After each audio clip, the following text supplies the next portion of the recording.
لماذا لا تصوم ولا تصلي؟ انا كنت بصوم والله وبصلي زمان. انا بصوم وانا عندي 8 سنين. بس بقى الامراض بقى انا عندي قرحه في المعده. فقط هذا الشيء الذي يمنعك؟ اه. ممكن هذا الشيء يمنعك عن الصيام، ولكن ما الذي يمنعك عن الصلاة؟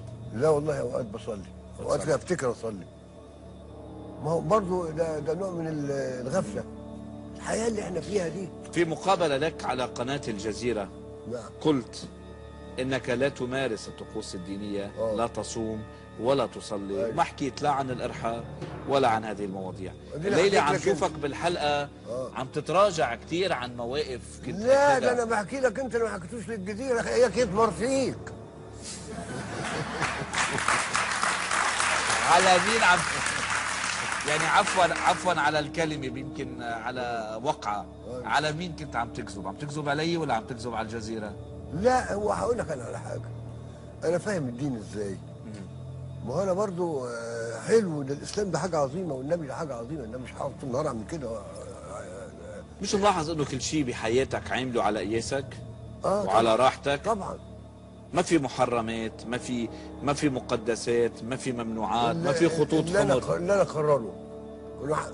أنت فاهم إن أمي ولدتني وكلمتني عن الأدب والأخلاق، ولدتني عشان تتصرف. خلاص أنا اللي عملت دماغي. أنا ما دخلتش مدرسة. اليوم أنت على عتبة ال80 أو تخطيت ال80، عديت ال80. يعني اليوم التفكير بلقاء الخالق بلقاء ربك مفروض يصير عنده حسابات. أنا متأكد إنه هياخدني في حضنه ويقول لي ده جدع وأخش. أنا متأكد من الحكاية دي.